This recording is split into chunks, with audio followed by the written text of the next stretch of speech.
जी, अस्सलाम वालेकुम स्टूडेंट्स। उम्मीद है सब खैर खैरियत से होंगे। अच्छा, आज हम जो टॉपिक डिस्कस करने जा रहे हैं बेसिकली वो है जी आपके पास न्यूक्लियर ट्रांसम्यूटेशन। ठीक है जी। न्यूक्लियर ट्रांसम्यूटेशन क्या होता है? बेसिकली न्यूक्लियर ट्रांसम्यूटेशन क्या होता है कि हम कहते हैं सबसे पहले तो इसके नाम से रिप्रेजेंटेड है कि ट्रांसम्यूटेशन। म्यूटेशन का मतलब होता है कि कुछ एक्स्ट्रा एबिलिटी आ जाना, और किस चीज़ की एबिलिटी आ जाना? ट्रांस होने की, ट्रांसफ़र होने की। ठीक है जी। अच्छा, जो क्या चीज़ ट्रांसफ़र हो रही है? न्यूक्लियर ट्रांसफ़र हो रहा है, मतलब कि न्यूक्लियाई ट्रांसफ़र हो जाएंगे। ठीक है। अच्छा, अब हम डेफिनेशन पे आ जाते हैं। It is the process of changing an element to other element through our nuclear reaction. कि ऐसा ट्रांसफ़र का प्रोसीजर जो कि न्यूक्लियर हो, ठीक है, और वो इस तरह का रिएक्शन होगा कि आपके पास जी वो एक एलिमेंट को दूसरे एलिमेंट में चेंज कर देगा। ठीक है जी। एक कंप्लीटली मिसाल के तौर पर मैं कह रहा हूँ ऑक्सीजन है तो वो हाइड्रोजन बन जाएगा। ठीक है ना। ये मैं एक आम से एग्जांपल दे रहा हूँ। ऑक्सीजन हाइड्रोजन बनता नहीं है वैसे ज़्यादातर, वैसे हम कहते हैं कि ऑक्सीजन हाइड्रोजन बन जाएगा। ठीक है। टोटली डिफरेंट एक एलिमेंट सामने आ जाएगा। पहले टोटली डिफरेंट होगा, ये नहीं कि हाइड्रोजन और ऑक्सीजन मिलके H2O बना देंगे, बल्कि आपके पास टोटली एक डिफरेंट एलिमेंट सामने आ जाएगा। ठीक है ना। तो वो उनको बेसिकली हाइड्रोजन और ऑक्सीजन वगैरह को हम जो मिला के करते हैं उसको हम कहते हैं केमिकल रिएक्शंस। इसे हम कहते हैं जी न्यूक्लियर रिएक्शंस। ये आपका बेसिकली डिफरेंस है न्यूक्लियर रिएक्शन और केमिकल रिएक्शन का। अच्छा, अब हम जरा बात करते हैं न्यूक्लियर ट्रांसम्यूटेशन किस किस तरह की होती है। सबसे पहले तो आपके पास न्यूक्लियर ट्रांसम्यूटेशन आपके पास सबसे पहले जो होती है वो इस वजह से होती है कि आपके पास बेसिकली जो अनस्टेबल न्यूक्लियाई होते हैं ना, वो बेसिकली कॉन्स्टेंटली, हमने पिछले लेक्चर में बात की थी कि वो कॉन्स्टेंटली क्या करते हैं एक दूसरे को, भाई वो स्टेबल होने की दौड़ में लगे रहते हैं। ठीक है। जब वो स्टेबल होने की दौड़ में लगे रहते हैं तो वो क्या उसे कहते हैं, रेडियो एक्टिविटी की वजह से कुछ ना कुछ एनर्जी को क्या करते रहते हैं जी, रिलीज करते रहते हैं। एनर्जी हो गया, कोई पार्टिकल हो गया, कुछ ऐसी चीज़ हो गया। ठीक है। वो जो चीज़ें रिलीज करते थे हम उसे कहते हैं रेडियो एक्टिव पार्टिकल रिलीज कर रहे हैं। ठीक है। और फिर एक नया स्टेबल न्यूक्लियाई में या थोड़े से ज़्यादा स्टेबल न्यूक्लियाई में पिछले की निस्बत चेंज हो जाते थे, फिर थोड़ी देर बाद फिर डिके करते थे। ठीक है। बहरहाल हम इसमें थोड़ा सा डाइव इन करते हैं। उम्मीद है सारी बातें समझ आना शुरू हो जाएंगी। न्यूक्लियर ट्रांसम्यूटेशन रिएक्शन बेसिकली हम कहते हैं 3 हिस्सों में हमने डिवाइड किए हैं जी। ठीक है। एक तो हमने कहा हुआ है कि न्यूक्लियर ट्रांसम्यूटेशन रिएक्शन ऐसा रिएक्शन कि जिसमें आपके पास जब वो चेंज हो और साथ अल्फ़ा पार्टिकल आपके सामने आए। ठीक है जी। अल्फ़ा पार्टिकल सामने आए। और दूसरा आ जाता है जी जब आपके पास कोई बीटा पार्टिकल सामने आ जाए आपके सामने। ठीक है। और तीसरा होता है जी गामा रेज आपके सामने आ जाएं या फिर गैमा रेज आपके सामने आ जाएं। गैमा को हम रेज का नाम देते थे, पार्टिकल का नाम नहीं देते थे। ये मैंने वेल इस्टेब्लिश कर दी थी ये बात कि आपके पास इसको रेज क्यों कहा जाता है। अच्छा, बहरहाल हम बात करते हैं आगे।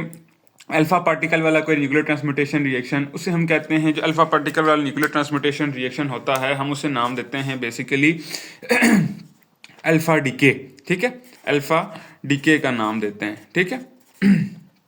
अच्छा, अल्फा डीके इसको इसलिए कहा जाता है कि जो आपका होता है एलिमेंट होता है वो उसके अंदर से अल्फा निकल के आता है बाहर। ठीक है। अल्फा वो डीके कर देता है, बाहर निकाल देता है अपने से। ठीक है। इसका ये मतलब नहीं है कि वो ख़त्म हो जाएगा या इस तरह कुछ। ठीक है। अच्छा, अल्फा डीके हो जाएगा। अच्छा, अल्फा डीके और इसी तरह हम बीटा डीके भी कह सकते हैं और गामा डीके भी हम लोग कह सकते हैं। ठीक है।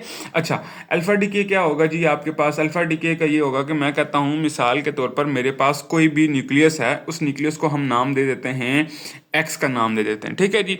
मैं कहता हूँ उस न्यूक्लियस का जो एटॉमिक नंबर है वो है जी जेड। ठीक है। और जो मास नंबर है जी उसका वो ए। ठीक है। अब मैं कहता हूँ ये ऐसे रिएक्शन अंडरगो करता है, रेडियो एक्टिविटी वगैरह कर रहा है, और बीच में से एक निकालता है जी अल्फा पार्टिकल। अल्फा पार्टिकल आपको पता है कि मैंने उस दिन बताया था बेसिकली अल्फा जो होता है बेसिकली हीलियम 42 होता है। हीलियम 42 होगा, मतलब उसमें आपके पास जी होंगे क्या उसे कहते हैं, हीलियम 42 आपके पास 2 प्रोटॉन और 2 न्यूट्रॉन्स होंगे। ठीक है। अच्छा, मैं फिलहाल आपकी आसानी के लिए यहाँ पे 42 लिख रहा हूँ, लेकिन यहाँ पे 42 लिखना लाजमी नहीं होता। यहाँ पे अगर मैं पूरे के पूरे अल्फा 42 की जगह यहाँ पे हीलियम 42 लिख लूँ तो तब भी कोई मसला परेशानी नहीं होनी चाहिए। ठीक है। अच्छा, अल्फा 42 निकालेगा और साथ से क्या निकालेगा, एक और न्यूक्लियाई निकालेगा। ठीक है। अच्छा, ये जो न्यूक्लियाई जिससे रिएक्शन शुरू हुआ था इसे हम कहते हैं जी इस न्यूक्लियस को हम कहते हैं पेरेंट न्यूक्लियाई। ठीक है। कि ये पेरेंट है जी इनका। और ये जो निकला आपके पास वाई निकला, इसको हम कहते हैं जी डॉटर न्यूक्लियाई। ठीक है जी। अच्छा जी, पेरेंट और डॉटर वाला आपका यहाँ पे रिलेशन एस्टेब्लिश हुआ, ठीक है। अच्छा, अब जरा हम बात करते हैं कि आपके पास पहले एटॉमिक नंबर कितना था जी, और सॉरी मास नंबर कितना था ए, एटॉमिक नंबर कितना था जी जेड, ठीक है। बाद में अब कितना होगा, जाहिर सी बात है अल्फा 42 निकल के गया है, या हीलियम 42 निकल के गया है, मतलब कि आपके पास 2 प्रोटॉन निकले और 2 न्यूट्रॉन निकले, जिसे हमने बात स्टैब्लिश की हुई थी पहले, 2 प्रोटॉन और 2 न्यूट्रॉन निकल गए, तो कुछ ना कुछ इसका एटॉमिक नंबर और मास नंबर चेंज हुआ होगा, ठीक है। एटॉमिक नंबर कितना चेंज होगा जी, हम कहेंगे -2 चेंज होगा, ये Z -2 मैंने लिखा है, ठीक है। एटॉमिक नंबर इसका मैंने लिख दिया जी Z -2, के पहले Z था 2 निकल गया Z -2 हो गया। बिल्कुल इसी तरह एटॉमिक मास आपका पहले था A, मैंने कहा अब इसका 4 है, क्योंकि ये 4 जाहिर सी बात है निकल गया, तो हम कहेंगे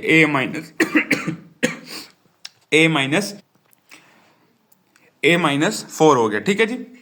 अच्छा, ये तो आपके पास आ गई एक जनरल इक्वेशन आ गई, ठीक है। अगर हम इसकी एक एग्जांपल की बात कर लें तो एग्जांपल हम देते हैं ज़रा आपको।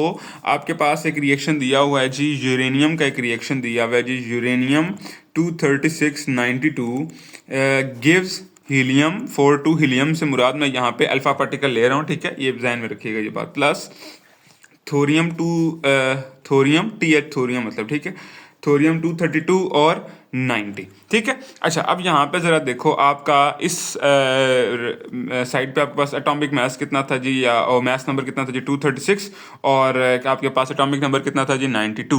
अब यहाँ पे क्या हुआ जी 42 निकला, तो आपके पास जाहिर सी बात है हमें ये फार्मूला लगा के A-4 और Z-2 करना था। ये फार्मूला अगर लगाओ A-4, इसका पहले 236 है, A-4 करेंगे 236 -4, ये क्या बन जाएगा 232। बिल्कुल इसी तरह नीचे वाली साइड पे क्या लिखना है जी Z-2, Z-2 यहाँ पे क्या है जी 92 है Z, ठीक है। जब 92 -2 करेंगे तो ये 90 आ जाएगा, ठीक है। अच्छा, एक और बात आपके पास है कि जो ये सारे के सारे न्यूक्लियर ट्रांसम्यूटेशन रिएक्शंस हो रहे होंगे, तो ये आपके पास सारे के सारे लॉ ऑफ कंजर्वेशंस जो है ना, ठीक है, लॉ ऑफ कंजर्वेशंस जो हैं वो कॉन्स्टेंटली ओबे करते जाएंगे, ठीक है। Law of conservation of mass, energy, charge, जितना भी कुछ है ना, लॉ ऑफ कंजर्वेशन, मोमेंटम, सब कुछ ना आपके पास ये ओबे करेंगे, ठीक है।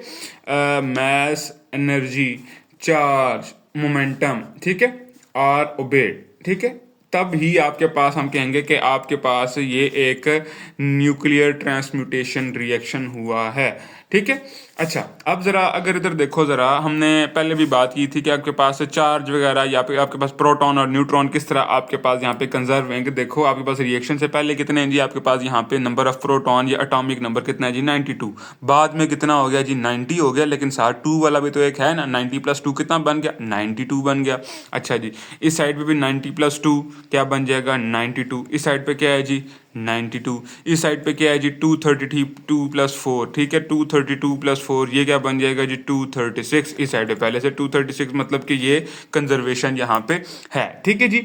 ये तो आपके पास आ गई जी बात अल्फा डिके की बात आ गई। नेक्स्ट हम चलते हैं बीटा डिके की तरफ। बीटा डिके क्या होता है आपके पास कि हम कहते हैं बीटा डिके जो होता है, बीटा बेसिकली हमने पिछले लेक्चर में बात स्टैब्लिश कर ली थी कि जो बीटा पार्टिकल होता है बेसिकली हम एक फास्ट मूविंग इलेक्ट्रॉन को नाम देते हैं, ठीक है। ये आपको बात पता होनी चाहिए कि एक फास्ट मूविंग इलेक्ट्रॉन को हम लोग बीटा का नाम देते हैं, ठीक है।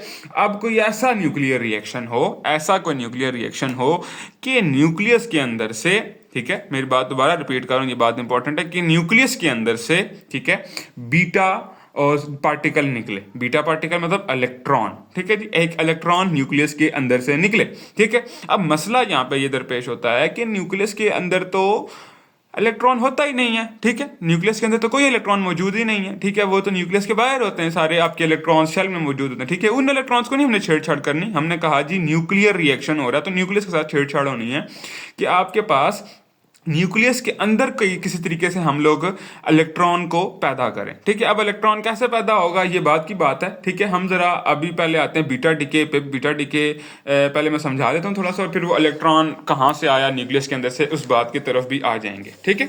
अच्छा, अब हम कहते हैं कि क्या उसे कहते हैं, सबसे पहले हम इसका एक रिएक्शन ले लेते हैं, ठीक है। मैं कहता हूँ एक रिएक्शन क्या आ गया जी आपके पास X, मैंने एक ले लिया पेरेंट न्यूक्लियाई जिसका एटॉमिक नंबर है ए और मास नंबर है ए और एटॉमिक नंबर है जेड, ठीक है।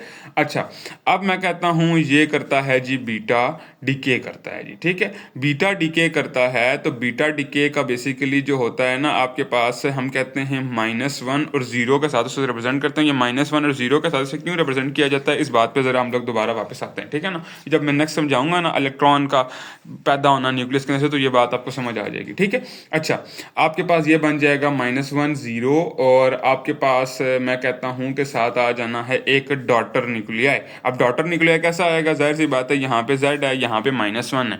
मैंने यहाँ पे कोई ऐसी चीज़ बनानी है कि आपके पास ये Z बन जाए, ठीक है। ये आपके पास क्या बन जाए, Z बन जाए। अगर मैं यहाँ पे लिख दूँ Z+1, ठीक है, Z+1 और इस साइड पे सिंपली A लिख दूं, ठीक है। अब जरा देखो इस साइड के और इस साइड के आपके पास चार्ज किस तरह कंजर्व होंगे, देखो जरा, ये -1 plus Z+1 is equal to क्या बनेगा, 1 और 1 काट जाएगा, ये बन जाएगा Z और इस साइड पे बन जाएगा A+0 is equal to A+0 is equal to A आ जाएगा, ठीक है। अच्छा देखो इस साइड पे भी ए आ रहा है, इस साइड पे भी ए आ रहा है जी, ठीक हो गया जी। अच्छा इस साइड पे क्या आ रहा है, जेड आ रहा है, इस साइड पे भी क्या आ रहा है जी, जेड आ रहा है। मतलब कि हमारा जो न्यूक्लियर रिएक्शन है वो एक बैलेंस्ड और जस्टिफाइबल न्यूक्लियर रिएक्शन है, ठीक है जी। अच्छा, अब आपके पास हम एक और एग्जांपल ले लेते हैं इसकी, ठीक है।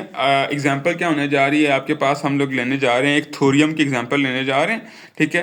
थोरियम 23290 गिव्स इलेक्ट्रॉन या बीटा जो मर्जी आप लोग लिख दो, ठीक है, इस बात से फर्क नहीं पड़ता, ठीक है। इलेक्ट्रॉन 0 -1 प्लस प्रोटेक्टिनियम 23291, ठीक है। अच्छा, ये आपके पास ये रिएक्शन आ गया एक जो कि बीटा डीके को रिप्रेजेंट कर रहा है, ठीक है जी। अच्छा, अब हम उस बात को एक्सप्लेन कर लेते हैं कि आपके पास न्यूक्लियस के अंदर से इलेक्ट्रॉन कहाँ से आया। अच्छा, आपको पता है कि न्यूक्लियस के अंदर, मैंने कहा ये कोई न्यूक्लियस है, ठीक है, बाहर शेल्स हैं जहाँ पे इलेक्ट्रॉन्स घूम रहे हैं, ठीक है। अच्छा, न्यूक्लियस के अंदर प्रोटॉन्स होते हैं और न्यूट्रॉन्स होते हैं, ठीक है। अच्छा, एक और बात भी है कि न्यूक्लियस के अंदर जो प्रोटॉन और न्यूट्रॉन्स होते हैं ना, वो कॉन्स्टेंटली एक दूसरे के अंदर चेंज हो रहे होते हैं, ठीक है। एक दूसरे के अंदर क्या हो रहे होते हैं जी, चेंज होते हैं। प्रोटॉन न्यूट्रॉन बन रहा होता है, न्यूट्रॉन प्रोटॉन बन रहा होता है, प्रोटॉन न्यूट्रॉन बन रहा होता है, न्यूट्रॉन प्रोटॉन बन रहा होता है, ठीक है। कॉन्स्टेंटली ये एक नेचुरल सा प्रोसेस है, ये होता रहता है, हर वक्त होता रहता है। इसीलिए मैंने चैप्टर के स्टार्ट में आपको एक बात बताई थी कि आपके पास न्यूक्लियस के अंदर जो प्रोटॉन और न्यूट्रॉन होते हैं, इन दोनों को हम कलेक्टिवली एक नाम देते हैं, जैसे हम कहते हैं जी न्यूक्लियॉन्स, ठीक है जी, न्यूक्लियॉन्स का नाम देते हैं। मतलब आपके पास कभी पता नहीं रहता कि वही पार्टिकल अभी प्रोटॉन है, कुछ देर बाद वही न्यूट्रॉन बन जाएगा, ठीक है ना। इसीलिए हम कहते हैं तो कुल मिला के हम सारों को एक नाम दे देते हैं जी, न्यूक्लियॉन्स का नाम दे देते थे, ठीक है। ये बेसिकली मकसद होता है न्यूक्लियॉन का नाम देने का। अच्छा, अब हम जरा अपनी बात पे वापस आते हैं कि प्रोटॉन और न्यूट्रॉन में चेंज होते रहते हैं।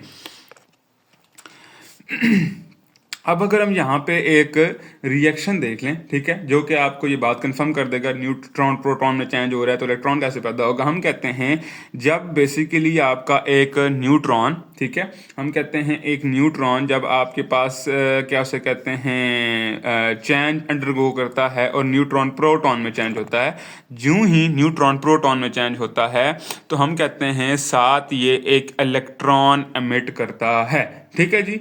जब न्यूट्रॉन प्रोटॉन में चेंज करता है उसे हम कहते हैं जी कि एक ये इलेक्ट्रॉन एमिट करता है। ये बात आप लोगों ने याद रख लेनी है, ठीक है।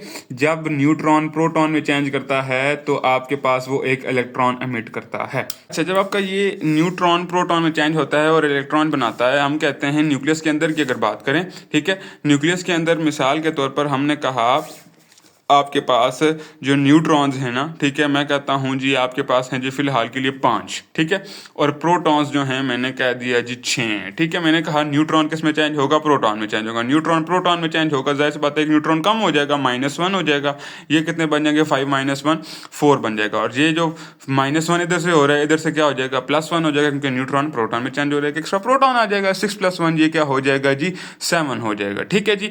अच्छा, अब अगर आप लोग देखें ये 6 + 1 क्या हो गया, 7 हो गया। पहले 6 था, ठीक है, एक इंक्रीमेंट आ गया, एक क्या आ गया, इंक्रीमेंट आ गया। एक इंक्रीमेंट आ गया मतलब कि जूं ही ये इलेक्ट्रॉन एमिट करेगा तो एक ऐसा न्यूक्लियस बनेगा, एक ऐसा न्यूक्लियस बनने जा रहा है जिसका प्रोटॉन एक ज़्यादा होगा, ठीक है। पेरेंट से एक प्रोटॉन क्या होगा, ज़्यादा होगा, ठीक है। ये देखो ज़रा, पेरेंट का 90 एटॉमिक नंबर था या फिर प्रोटॉन नंबर था, प्रोटॉन नंबर तो हम कह सकते हैं इसे, ठीक है, 90 था। और डॉटर का कितना निकला है जी, 91 निकला है। मतलब कि हमने भी बात की एक प्लस हो जाएगा प्रोटॉन, यहाँ पे एक प्लस हो गया, ठीक है। अच्छा, फिर हमने कहा कि जो न्यूट्रॉन है, और सॉरी आपके पास अब देखा जाए, दूसरी बात देखें, अगर दूसरी बात को जस्टिफाई करें, देखो ज़रा, रिएक्शन से पहले आपके पास ये माइनस प्लस जब नहीं हुए थे, यहाँ तक बात थी आपके पास, ठीक है ना। तो ये प्रोटॉन प्लस न्यूट्रॉन कितने बनते थे अगर हम एटॉमिक नंबर की बात करें, ठीक है। एटॉमिक नंबर क्या होता है जी, proton number plus neutron number, ठीक है। पहले क्या था जब आपके पास क्या बनेगा, 5 + 6 11, ठीक है। बाद में क्या बनेगा जी, बाद में जब रिएक्शन बाद में हुआ है, ठीक है, जब ये प्रोटॉन न्यूट्रॉन चेंज हो चुके हैं, तब क्या बन गया, 4 + 7 11।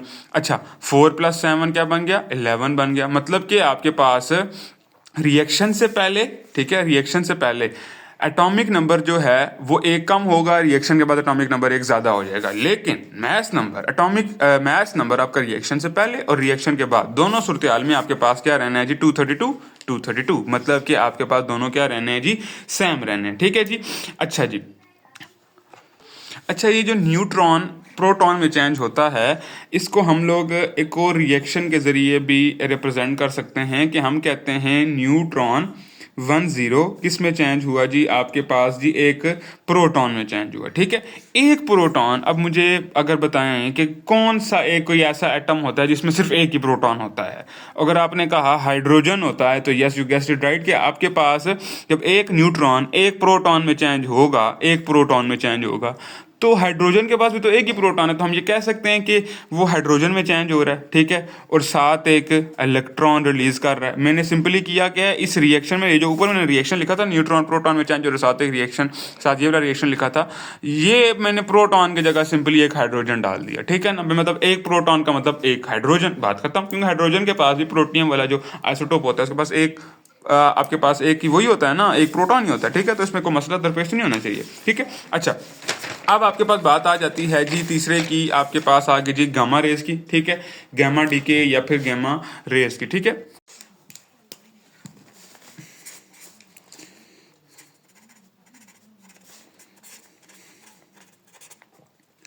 अच्छा, गैमा डीके ये होता है आपके पास, बेसिकली मैं कहता हूँ न्यूक्लियस के अंदर जो प्रोटॉन और न्यूट्रॉन रिजाइड कर रहे होते हैं, ठीक है, वो बेसिकली हम कहते हैं एनर्जी लेवल्स होते हैं, डिफरेंट एनर्जी लेवल्स होते हैं जिनमें वो रिजाइड कर रहे होते हैं, ठीक है।